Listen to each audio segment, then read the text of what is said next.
तो भारतीय बाजारों के लिए एक पूरा हफ्ता कमजोरी भरा रहा, जबकि इंडेक्स फ्रंट पर तो करीब करीब 2% की बिकवाली रही, लेकिन mid cap small cap severe damage के बीच में रहे। और सबसे ज़्यादा डैमेज हुआ उनको जो सबसे ज़्यादा बचाते थे बाजार को, यानी कि डिफेंसिव्स को। आईटी 8% इस पूरे हफ्ते में वाइप आउट होता हुआ दिखाई पड़ा और फार्मा भी हफ्ते के अंत तक आते आते बुरी तरह टूटा। लेकिन इन सब आंकड़ों के बीच में, इन सब बिकवाली के बीच में अब आपकी रणनीति क्या हो, क्या करना चाहिए मार्केट्स में, कैसे मार्केट्स को आप रीड करें, इन सब पे बातचीत करते रहते हैं हम। जानकार हमारे साथ जुड़ते रहते हैं। आज भी एक और खास मेहमान मौजूद हैं, डॉक्टर विकास गुप्ता मौजूद हैं, CEO and CI chief investment strategist omni science capital के। विकास सर नमस्कार, स्वागत है कार्यक्रम में। विकास सर, दो तीन चीज़ों के साथ ही शुरुआत करूंगा। पहले तो हर रोज़ एक नया बाण आता है ट्रंप साहब की तरफ से कि आज इस पर आज उस पर। आपको लगता है सब हो गया? जितनी चीज़ें हम एक्सपोर्ट करते थे उन सब पे उन्होंने टैरिफ लगाई दिया, आज नहीं तो कल। आईटी भी, फार्मा भी, टेक्सटाइल भी, जेम्स एंड ज्वेलरी भी, वॉर रिलेटेड भी, क्रूड रिलेटेड भी, चाइना रिलेशन भी, सब पे वो बोल चुके हैं। अब कुछ बचा है या और कुछ वो निकाल के ला सकते हैं? हो गया क्या सब? अब उन्हें भी नहीं पता है कि सब हो गया या नहीं। वो तो रोज सुबह उठ के जो मन में आएगा वो स्टेटमेंट दे सकते हैं, और लंच के बाद कुछ और स्टेटमेंट आ सकता है और डिनर के बाद कुछ और आ सकता है। तो ये कोई नहीं कहा जा सकता कि सब कुछ अनसर्टेनिटी हो चुकी है। बिल्कुल एक्सपेक्ट कीजिए कि रोज और कुछ कुछ चेंज होता रहेगा, और चेंज पॉजिटिव साइड में भी हो सकता है, लेकिन नियर टर्म में तो और नेगेटिव बोला जाएगा। तो डॉक्टर साहब एक बात बताओ, आपने जब अपनी कभी पढ़ाई लिखाई की होगी तो आपको टेक्निकल पढ़ाया गया होगा, फंडामेंटल पढ़ाया गया होगा। ये ट्रम्प साहब को डील करने का क्या तरीका निकाला आपने? ट्रम्प साहब को फंडामेंटल पे ही डील करना है। मतलब हम टेक्निकल तो हम जानते ही नहीं, तो इसलिए मैं नहीं कहूंगा। टेक्निकल में तो और अच्छा है, वोलेटाइल जितना मार्केट है वो टेक्निकल ट्रेडिंग वाला उसको अगर कर सकता है तो he will make more money, है ना। जी। तो लेकिन हम तो लॉन्ग टर्म वाले हैं। तो हमें जैसे एक सिंपल सी चीज बोले कि अगर आप ग्लोबल एक्सपोर्टर्स को प्रॉब्लम हो रही है, वो भी यूएस को जो एक्सपोर्ट करते हैं, तो यूज कीप अवे, आप उनसे दूर रहिए थोड़े दिन के लिए। ठीक है। आप जो डोमेस्टिक कंपनीज है जिनका इंटरनेशनल से बहुत ही कम कनेक्शन है, प्राइमरीली 80 90 या 99% डोमेस्टिक जिनका बिजनेस है, उस पर आप डील कीजिए। उस पर आप 3 ईयर 5 ईयर का अपना फोरकास्ट देखिए, ग्रोथ देखिए क्या है, और उसके हिसाब से वैल्यूएशन देखिए, और अच्छे से पोर्टफोलियो, क्योंकि पैनिक है मार्केट में तो सब चीज नीचे है। जिस कंपनी को ट्रम्प से कोई लेना देना नहीं है, और ऐसी बहुत सारी कंपनी है, मेजोरिटी कंपनीज ऐसी हैं, ओके, तो उनका कुछ पर वो भी गिरी हुई है। तो इससे अच्छा मौका मिलेगा नहीं आपको बिल्ड। पर ये नहीं है कि आज आपने 100 रुपीज डाला तो वही वो 100 का 70 नहीं दिखेगा। 70 भी दिख सकता है, क्योंकि मार्केट पूरा अगर कोलैप्स होता है तो। मेरा कहने का 70 का टारगेट नहीं है। मेरा कहने का मतलब है नियर टर्म में अगर आप नीचे जाने को रेडी हो, तो 3 साल में जो 100 में चीज मिल रही है उसकी वैल्यू तो 200-300 की, और तो वो अनलॉक हो जाएगी 3 साल 5 साल। तो डॉक्टर साहब एक बात बताओ, हमने मार्केट में लॉन्ग टर्म के लिए पैसा डाला ये सोच के कि बाजार अच्छा रिटर्न देगा। हमने लार्ज कैप में पैसा डाला ये सोच के कि बाजार अच्छा रिटर्न देगा। लार्ज कैप भी वहीं खड़े हैं 3 साल बाद, लॉन्ग टर्म भी 3 साल पूरा हो गया, अभी भी वहीं के वहीं खड़े हैं। तो अब हम इसे कैसे देखें? नहीं नहीं, तो ये तो बेयर मार्केट के बॉटम में या जब नेगेटिव सेंटिमेंट होता है तब तो सबके सब एक जगह आ जाते हैं ना। हाँ। लेकिन उस समय हम इवैल्यूएट नहीं कर सकते कि लास्ट 3 साल का क्या है। ऐसा 5 साल बाद भी हो सकता है। ठीक है। जब अब आप 2008 देखोगे तो 2008 2009 में आप 10 साल का रिटर्न भी नियरली जीरो टाइप था। ठीक है। अब तो आप बोलोगे भाई 10 साल में मार्केट में रिटर्न नहीं है तो क्या है, बट दैट वाज टेम्पररी ना। वो थोड़ा 6 महीने और रुकते आप, मार्च 2009 का बॉटम के बाद में आप 6 महीने बाद तो 70-80% ऊपर था मार्केट। तो एकदम जब बॉटम होता है, पैनिक होता है, तो सब चीज सेल की जाती है, चाहे वो अच्छी हो बुरी हो जो भी हो। तो आपको जब ये खत्म हो जाएगी अनसर्टेनिटी, या कम हो जाएगी ये ट्रम्प वाली अनसर्टेनिटी जो कि आज टॉप पे है, फिर आपको अनलॉकिंग दिखेगा ना। फिर आप उसका 3 ईयर 5 ईयर निकालिए तो आपको डिफरेंस दिखेगा। तो डॉक्टर साहब एक बात बताओ, अनसर्टेनिटी खत्म हो जाएगी और उसके बाद चीज़ें बेटर हो जाएंगी। आपको लगता है जब तक ट्रम्प साहब रहेंगे अनसर्टेनिटी नहीं खत्म होने वाली है? ये क्योंकि हमारे लिए, मीडिया के लिए एक बहुत ही बढ़िया मौका होता है कि ट्रम्प साहब आएँ और खबरें लाएं। तो हमारे लिए कुछ ना कुछ रोज़ ऐसा शगुफा छोड़ देते हैं कि हम लोगों के लिए कुछ ना कुछ माल मसाला मिल जाता है। अब आपके लिए भी इस बार इन्होंने कुछ ज़्यादा ही दे दिया। सो पिछला टर्म भी गया है इनका, तब लग रहा था कि इतने नहीं एडवांस होंगे, इस बार तो ये प्रो मैक्स होके आए हैं। सो क्या ये सिचुएशन और खतरनाक होती जा रही है दिन पर दिन? How will you manage next 3 years then? हाँ, नहीं तो ये 3 years भी चल सकता है बिल्कुल। लेकिन देखिए, अभी लोगों को लग रहा था आईटी पे नहीं होगा, हो गया, फार्मा पे नहीं होगा, होगा, राइट। तो अब करीब करीब सब सेक्टर कवर हो चुके हैं। अब आप 50% का 100% टैरिफ कर लो, कोई फर्क नहीं पड़ने वाला। जो 50% पे माल नहीं बिक रहा है यूएस के अंदर, वो 100% भी कर दोगे तो उतना ही नहीं बिकेगा, राइट। तो आपका अब न्यूज वर्दी रहेगा, उसको उसको ट्रम्प को टीआरपी लेनी है तो उसके लिए अच्छा है कि भाई मैंने 100% कर दिया 50% का टैरिफ, आप नहीं मेरी बात मान रहे हो। लेकिन हमारे एक्सपोर्टर को जो प्रॉब्लम होनी थी वो ऑलरेडी हो चुकी है। अब तो ऑलरेडी गवर्नमेंट ने उस पर काम शुरू कर दिया कि भाई इससे डाइवर्सिफाई नए मार्केट में कैसे करना है, इनको पैसे कैसे दिलवाने हैं, डोमेस्टिक मार्केट में कैसे सपोर्ट करना है। तो वो जो भी है वो शुरू हो गया है। सेकेंडली डील मेकिंग भी चली रही है, आप जानते ही हो। तो डील मेकिंग भी भाई ये नेगोशिएटिंग टैक्टिक्स हैं सब भाई। पीयूष गोयल के जाने के 2 दिन पहले आप बोलते हो वीजा फीस हम बढ़ा रहे हैं, और वीजा में H1B वीजा 70% इंडियन लोग अप्लाई करते हैं, तो उन्हें लग रहा है कि भाई हम प्रेशर में आके, तो नेगोशिएटिंग टैक्टिक है, ओके। इसमें कोई लॉजिक नहीं है, उन्हें ज्यादा नुकसान है। तो डॉक्टर साहब एक बात बताओ, हमने पूरी पढ़ाई लिखाई कर कर एक अच्छी कंपनी निकाल ली और उस अच्छी कंपनी में हम पैसा डाल के बैठे हैं। ट्रम्प साहब ने कुछ कुछ अपना उसमें किया और बाजार नीचे आ गया, भाव आधा हो गया, 1/4 हो गया। अब ऐसी कंपनी की सिचुएशन में फंडामेंटल तो ठीक चल रहे हैं लेकिन रेवेन्यू विजिबिलिटी गायब हो जाती है। अब वो रेवेन्यू विजिबिलिटी के ऊपर कॉन्फिडेंस वापस कैसे लाएं, क्योंकि ये बड़ी मुश्किल सिचुएशन हो रही है। आप इतना बड़ा फंड मैनेज करते हो, हमारा तो छोटा मोटा कॉन्फिडेंस होता है, आपका तो और बड़ा कॉन्फिडेंस शेक होना चाहिए। आप कैसे मैनेज करते हो उसको? तो जैसे मैंने कहा कि भाई हम उस कंपनी को ले रहे हैं जो डोमेस्टिक फोकस्ड है, तो उसके रेवेन्यू पे कोई फर्क नहीं पड़ रहा। ट्रम्प कुछ भी कर ले, उसका रेवेन्यू इधर उधर नहीं हो रहा बिल्कुल भी। क्योंकि जैसे फॉर एग्जांपल मैं लूं, हमारे कोई बैंक है या हमारे डिफेंस कंपनी है, तो उसको तो पूरा डोमेस्टिक बिजनेस है, तो ट्रम्प कुछ भी कर ले उसकी ग्रोथ अपने लेवल पे चल रही है, ठीक है। अब ऑर्डर बुक्स पड़ी हुई हैं लोगों के पास, रेलवेज की, डिफेंस की, रोड्स बनाने की, राइट, या लॉजिस्टिक्स कंपनीज है। तो जो इंटरनेशनल लॉजिस्टिक्स है उनको तो बहुत ज्यादा इफेक्ट पड़ेगा, और जो डोमेस्टिकली ओरिएंटेड लॉजिस्टिक्स है उनका तो भाई इंडिया के अंदर बाय सेल चल रहा है। जीएसटी और कम हो गया तो ज्यादा प्रोडक्शन होके इधर उधर रेस्ट ऑफ इंडिया में भेजना है। तो इस तरह की कंपनीज हमें देखनी है। तो उनके रेवेन्यू पे भी फर्क नहीं पड़ रहा डोनाल्ड ट्रम्प के बोलने से, सिर्फ स्टॉक प्राइस ऊपर नीचे हो रहा है।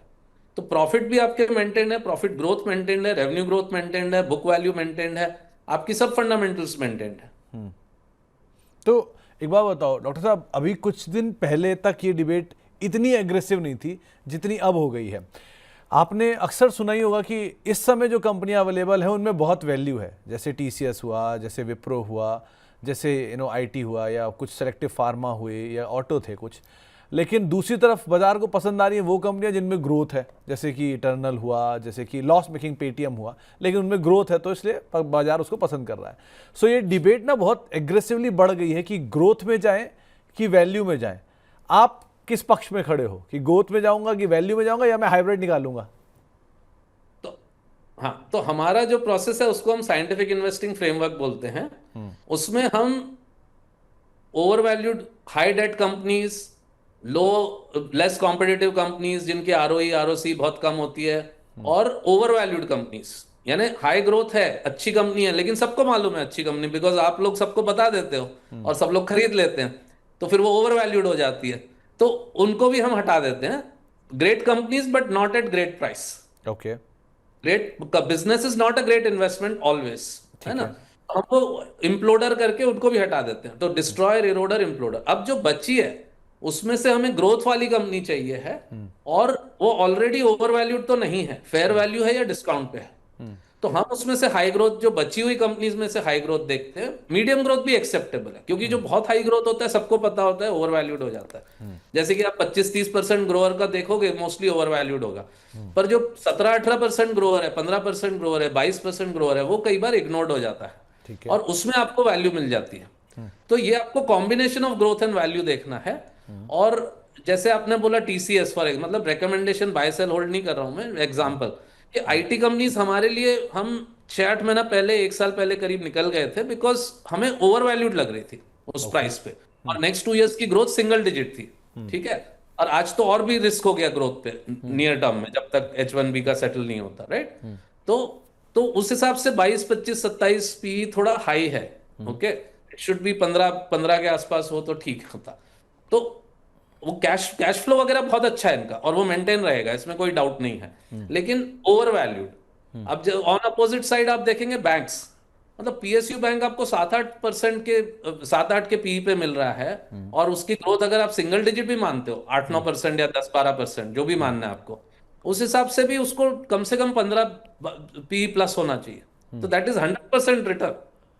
7 का पी 15 पे जाता है।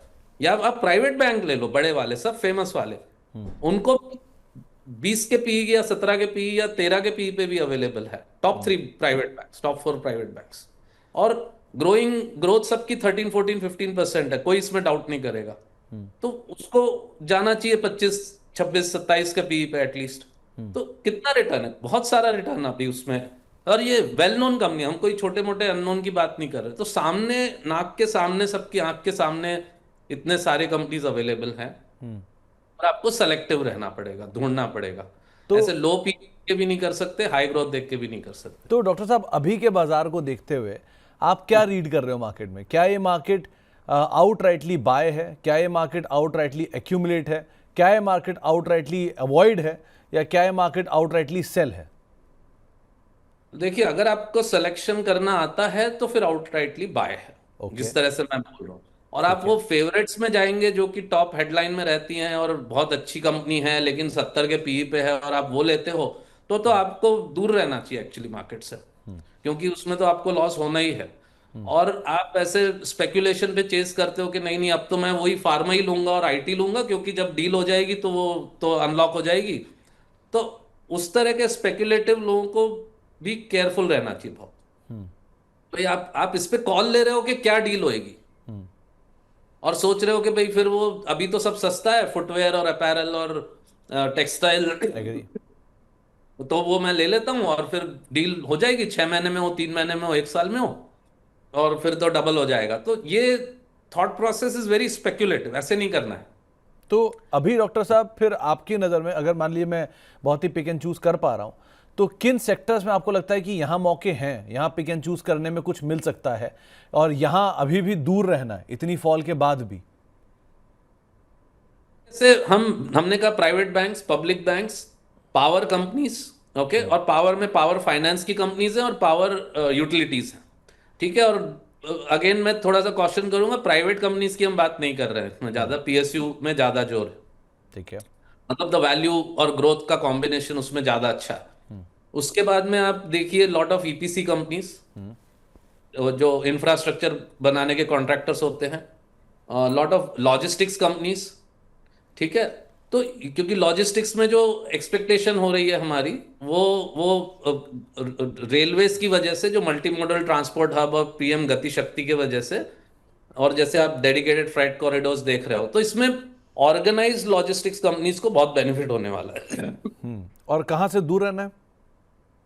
कहाँ से दूर रहना है, जैसे कि सबको लगता है GST कट हो गया तो FMCG बहुत अच्छा है और डिफेंसिव है, और इसमें कुछ हो जाएगा। पर 50 के पी, 70 के पी पे आप बिक रहे हो, तो GST कट से भी आपका 7-8% की जो ग्रोथ होती थी, वो 10-12 हो जाएगी, उससे ज्यादा नहीं होगी, ओके। और वो भी 1 साल 2 साल का बम्प मिलेगा। तो क्योंकि लॉन्ग टर्म तो 7-8% ही ग्रोथ है ये सब कंपनीज का, और उससे 70 का पी जस्टिफाइड नहीं है, 50 का पी जस्टिफाइड। तो वहां से दूर रहना है, रियल एस्टेट की ओवर वैल्यूड से दूर रहना है, और सब जो US एक्सपोर्टर्स हैं उनसे दूर रहना है।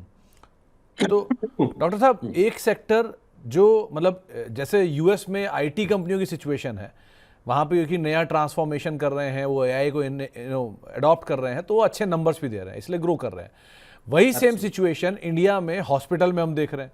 यहाँ पर इतनी स्ट्रांग ग्रोथ ला रहे हैं। सो अगर आप पिछले 5 साल के नंबर देखो, 50% की CAGR है। इस नंबर की ग्रोथ के साथ ये भी उसी तरह के वैल्यूएशन कमांड कर रहे हैं। तो क्या उनकी ग्रोथ और क्या इनकी ग्रोथ परमानेंट रहने वाली है? नहीं, तो सी AI की ग्रोथ तो फिर भी ज्यादा, क्योंकि उसमें AI की ग्रोथ में डिफरेंस ये है कि इन्होंने ऑलरेडी खर्चा कर दिया। एक 500 बिलियन से 1 ट्रिलियन रफली जो टॉप फैंग्स हैं, उन्होंने इन्वेस्ट कर दिया है इसमें, इन द AI चिप्स, ठीक है, अब उन्हें उसको यूज करना है, मतलब कि फॉर्च्यून 500 कंपनीज उनको पैसे दें और उनके जीपीयू क्लाउड्स को, एआई क्लाउड को यूज करें, तो ठीक उनकी है। रेवेन्यू आएगी। तो खर्चा हो चुका है, अब रेवेन्यू आएगी तो ग्रोथ होएगी। और अभी एआई एडॉप्शन हार्डली कुछ हुआ है कंपनीज में।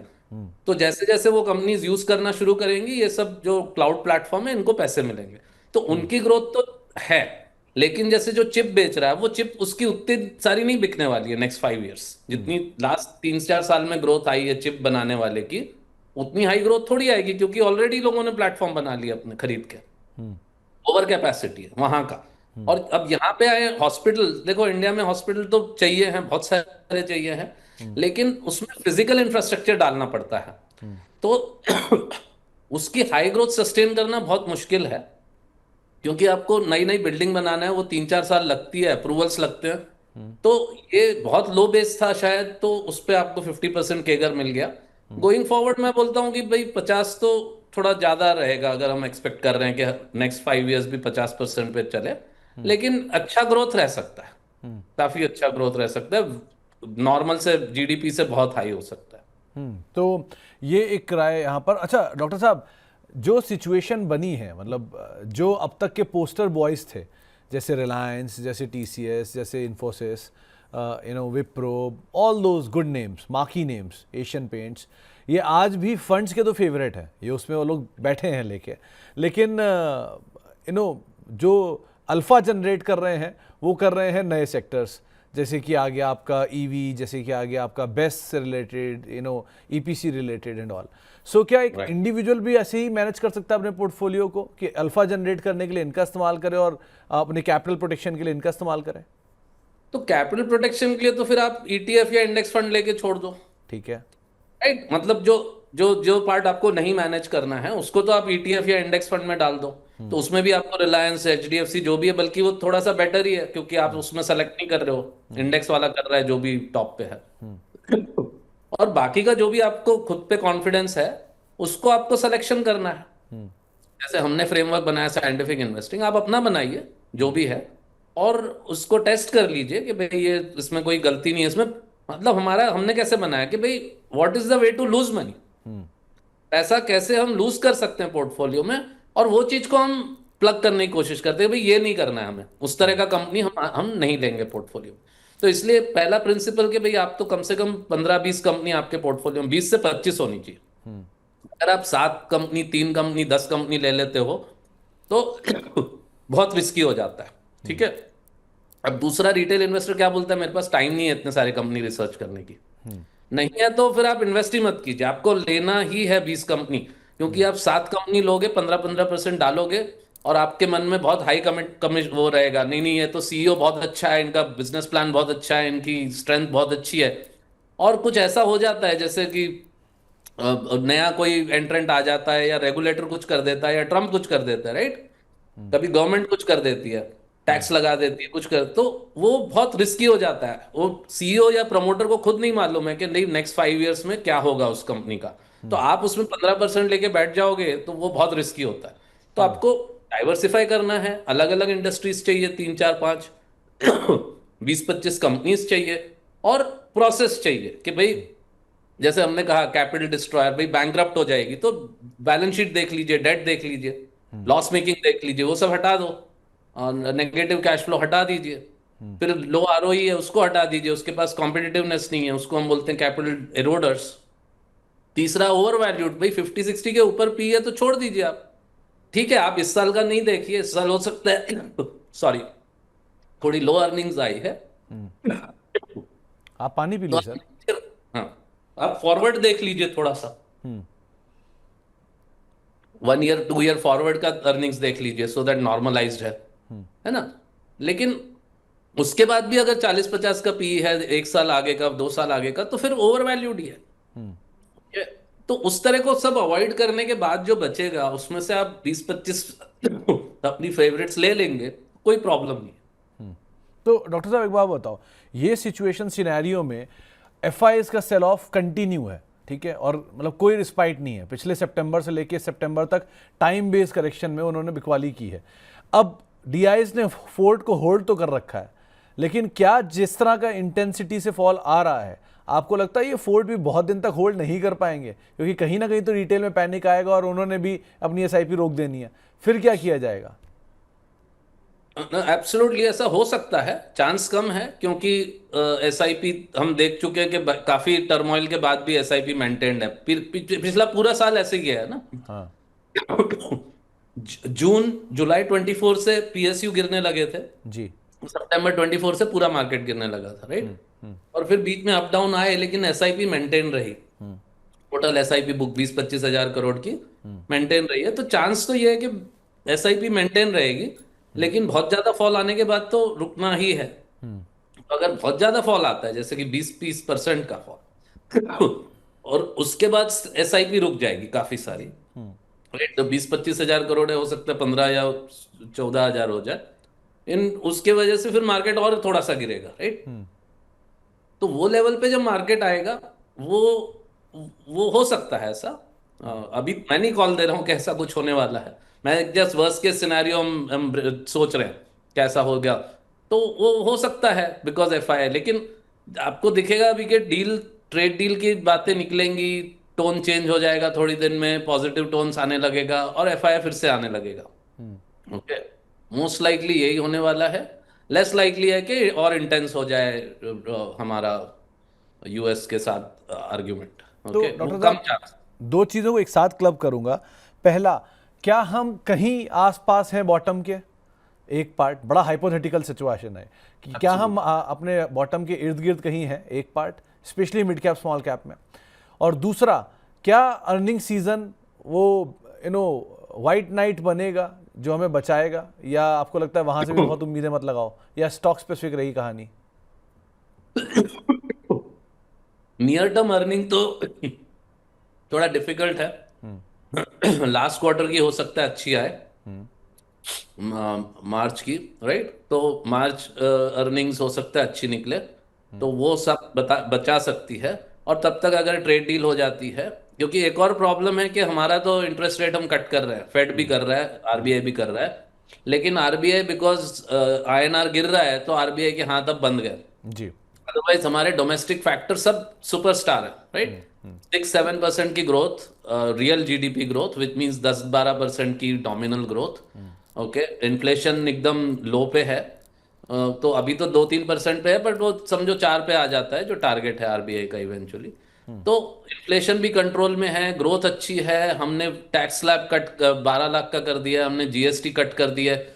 तो डोमेस्टिक सब कुछ अच्छा है हमारा। प्लस यूएस को आप नहीं बेच पा रहे हो, लेकिन यूएस को सब लोग को प्रॉब्लम हो रही है। तो इंडिया यूके की ट्रेड डील हो चुकी है, इंडिया ईयू की ट्रेड डील होने ही वाली है, if not done. Multiple countries के साथ हमारी ट्रेड डील्स हो रही है, राइट। तो नए नए मार्केट्स खुल रहे हैं इंडिया के लिए, और उसका बेनिफिट भी हमारी कंपनीज को ही मिलेगा ना। तो एफआई की वापसी यूएस से लिंक ज्यादा है, क्योंकि ज्यादातर एफआई यूएस बेस्ड होते हैं।